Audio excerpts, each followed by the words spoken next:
বিএনপির ভারপ্রাপ্ত চেয়ারম্যান জনাব তারেক রহমান, আপনাকে আমাদের অনুষ্ঠানে স্বাগত জানাই। ধন্যবাদ। আমাদের শুভেচ্ছা এবং কৃতজ্ঞতা জানবেন। ভাঙার ঘোষণা দিয়ে ধানমন্ডি ৩২ নম্বরে হামলা, তার আগেই আপনার সহকর্মী সহযোদ্ধাও আমরা এরকম বলতে পারি ভেরিফাইড ফেসবুক আইডি থেকে পোস্ট করেছিলেন, আজ রাতে বাংলাদেশে ফেসিবাদের তীর্থভূমি মুক্ত হবে। তারেক রহমান, বিএনপি তো আসলে আমাদের পিছনে লাগছে, হ্যাঁ, আমাদেরকে শত্রু বলা শুরু করছে। এবং কিভাবে দেখেন, আওয়ামী লীগের কোন সিনিয়র নেতা কোনোদিন আমাদের নাম ধরে কোনোদিন কিছু করে, আমাদের নামে মামলা দিচ্ছে, আমাদেরকে দেশ ছাড়া করছে, কিন্তু নাম ধরে এরকম করে কিন্তু আক্রমণ করে, ওনারা নাম ধরে আক্রমণ করা শুরু করছে, হ্যাঁ। এবং এটা তো আমাদের পিছনে লেলায় দাও, আমরা তো পার্সন, ব্যক্তি, বলে কুতুব দাঁড়ায় গেছে সোশ্যাল মিডিয়ায় কিছু কুতুব, ওনারা কোথায় নিয়ে যেতে চান দেশকে আমরা জানি না। ওনারা জানবেন না কেন? উনি জানবেন না কেন? আমরা জানি না মানে আমরা কোথায় নিয়ে যেতে দেশকে? আমি বলছি সবসময়, আমরা বাংলাদেশে ভারতীয় আধিপত্যবাদ চাই না, আমরা বাংলাদেশে আওয়ামী পুনর্বাসন চাই না, আমরা বাংলাদেশে একটা সাম্যের সমাজ চাই, একটা ইনসাফের রাষ্ট্র চাই। চারটা সিম্পল জিনিস আপনি জানেন না কেন? আপনারাই বাধা হয়ে দাঁড়ায় আছেন আমাদের সামনে, আমাদের স্বপ্নের সামনে, মানুষের স্বপ্নের সামনে। এবং আপনারা জানতে হবে আমরা এটা চাই। এবং আমরা আমাদের মনে করার কারণ আছে, আমাদের মনে করার ক্রেডিবল কারণ আছে যে আপনারা আওয়ামী লীগকে পুনর্বাসিত করতে চান। কেন চান সেই প্রসঙ্গে আসবো যদি আলোচনার সুযোগ থাকে। 2 নাম্বার, আপনারা ভারতের সাথে একটা নেগোসিয়েশন করেছেন, এটা আমাদের মনে করার ক্রেডিবল কারণ আছে, হ্যাঁ। এই জিনিসগুলোকে ক্লিয়ার করতে হবে আপনাদের কাছে। আপনারা যে আলাপ করেন, আপনারা সবার সাথে আলাপ করেন, অমুক রাজনৈতিক দলের সাথে আলাপ করেন, তমুক রাজনৈতিক দলের সাথে, সুশীল সমাজের সাথে আলাপ করেন, কেন আমাদের সাথে আলাপ করতে পারেন না? কেন পিনাকি ইলিয়াস কনক সারোরের সাথে কথা বলতে পারেন না? আপনারা মিটিং করতে পারেন না? করার দরকার আছে না? মানে আমরা পিপলস ভয়েস রিপ্রেজেন্ট করি না, আমাদের সাথে কথা বলেন না কেন? মানে আপনারা 31 দফা দিলেন, ধরেন 31 দফা দিলেন, 31 দফা তো এটা আপনার দলের দফা। তো আমরা তো সেই সময় তো আপনাদের সাথে এলাই ছিলাম, আমরা তো একসাথে লড়াই করতেছি, আন্দোলন করতেছি, আমাদেরকে দেখাইছেন। আমার প্রশ্ন এটা, মানে যেই নির্বাচনে আপনারা হারলেন, যেখানে আপনারা শেখ হাসিনা ক্ষমতায় আসলো প্রথম 1/11 এর পরে, ওই নির্বাচনে যেই সেট আপ ছিল প্রশাসন এবং আর্মিতে, স্পেসিফিক্যালি আর্মিতে, সেই সেট আপটা কি আরো প্রো ইন্ডিয়া হয়েছে নাকি প্রো ন্যাশনালিস্ট হয়েছে? প্রো ইন্ডিয়া হয়েছে, ঠিক তো? আরো খারাপ হয়েছে। তাহলে আপনি ওই র্যাঙ্ক এন্ড ফাইল এটাকে রেখে আপনাকে কিভাবে হারানো হয়েছে এটা আপনি বলেন দিন। আপনাকে হারানো হয়েছে কি? খুবই কেয়ারফুলি ডিজাইন করা হয়েছে, কনস্টিটিউশন ডিজাইন করা হয়েছে, এবং এটা বিএনপিরাও স্বীকার করতে বাধ্য হবে।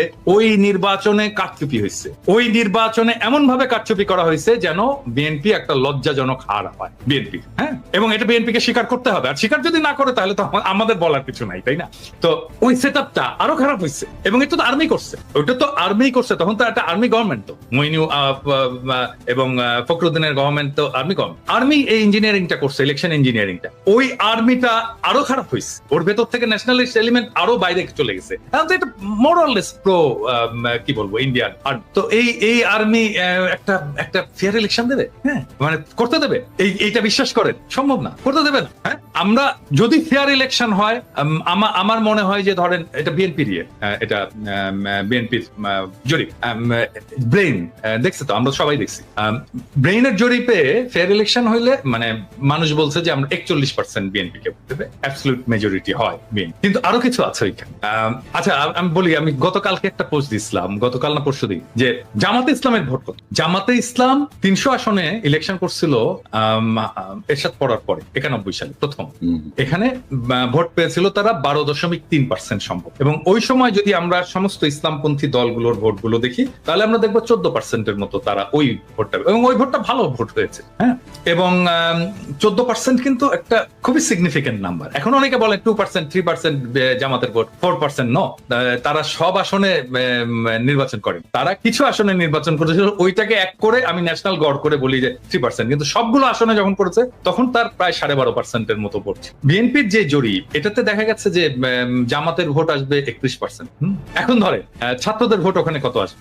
5% এর মতো ভোট আসবে। তো আমরা যদি অন্য সমস্ত ফোর্স, বিএনপির বাইরে অন্য সমস্ত ফোর্সের একটা যদি লুজ অ্যালায়েন্স হয়, তাহলে বিএনপি একটা খুবই শক্ত প্রতিদ্বন্দ্বিতার মধ্যে পড়বে। এখন বিএনপি যেটা করছে যে ধরেন এই যে বিএনপির যারা এই অনলাইন অ্যাক্টিভিস্ট আছে তারা, বা অনলাইনে ফেসবুকে যারা লেখালেখি করে তারা গালাগালি করতেছে আমাদেরকে, সেটা আমি গাইড নেই, কিন্তু তা তো না। মির্জা ফখরুল, মির্জা আব্বাসের মতো সিনিয়র নেতারা তারা সোশ্যাল মিডিয়ার পিছনে লাগছে এবং কিভাবে আমাদের সাথে পাঙ্গা নেওয়া শুরু করছে।